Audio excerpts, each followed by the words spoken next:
Now, one thing that you always want to look for on this coin is on the reverse of the coin. So we see that the mint mark will be here on the right side of the coin, to the right side of the building there, if you guys are new to coin collecting. Now here is an example of a D over an S mint mark. So you can actually see the S mint mark underneath the D. Now here's another example of that as well. You see the S mint mark going through the middle of the D very faintly there, and then coming out here on the left top side and then hovering around up to the top. So that is the D over the S mint mark. Now you can look for that with a coin microscope, which I have available on couchcollectibles.com. We sell out of those all the time, so if you haven't got one, make sure you go check out the website when we got them and get you one. Man, my allergies is really messing me up, guys. Now, if we first look at this coin here, this coin has the D over the S mint mark. It's graded at an AU58 by PCGS, and because of that, this coin sold for around $130. Now, if you look at the Jefferson nickel, the 1949, again, that has that D over the S mint mark. However, this coin is graded at a mint state 67. So we go from an AU58 to a 67, mint state 67. So that is a very, very high grade, which will ultimately increase its value because there's probably not many of these that exist at this grade or higher. And this Jefferson nickel sold for over $32,000. What would you do with $32,000? Let me know in the comments, man. That is a lot of money for one 5-cent coin.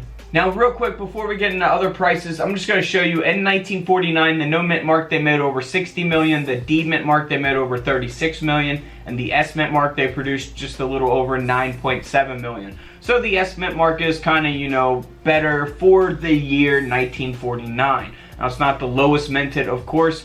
We see that 1950D there, they only produced 2.6 million of those, so that would be a key date nickel to look for.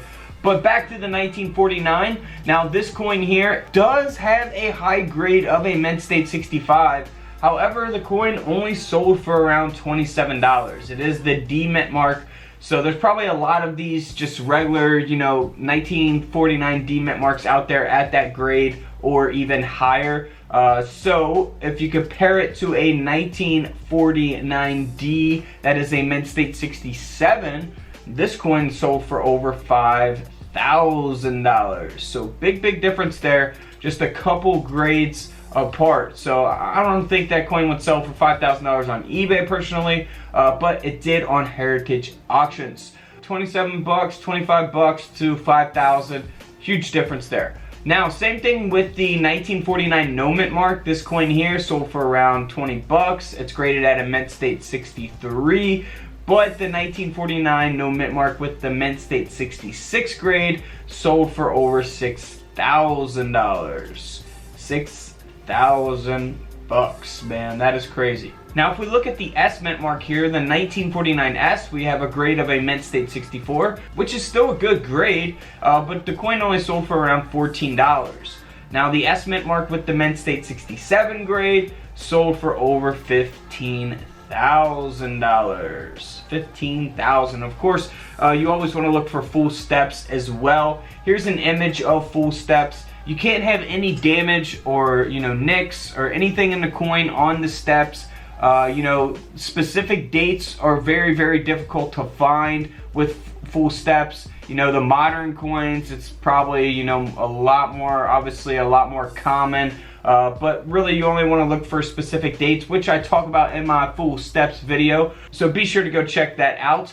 Now let's check out some other Jefferson nickels that are worth money. For the 1993 Jefferson nickel, we'll start off with a not so expensive one. Now this coin has not been graded by a coin grading company. This coin actually sold on eBay as is, and you can see that it's been struck off center. Because of that error, this nickel sold for over $40. So nothing too crazy, but let's move on to some more expensive nickels.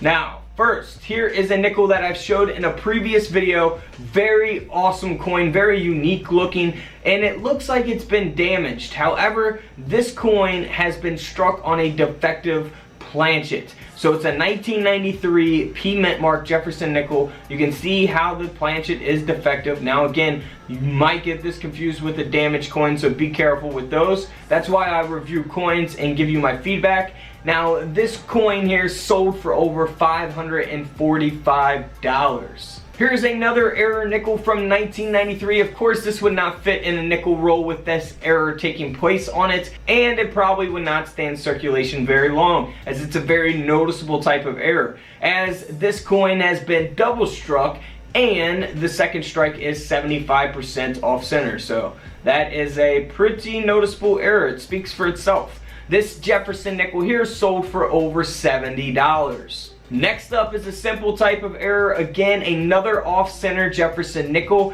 It is graded at a mint state 64, and because of that error, this coin sold for a little over $50. Now this next nickel here sold for over $150, and that is because it is struck on a 1-cent planchet. So it was struck on a penny planchet essentially. So you can see the copper coloration of the coin there and the images displayed, and because of that error, this nickel, like I said, sold for over 150 bucks.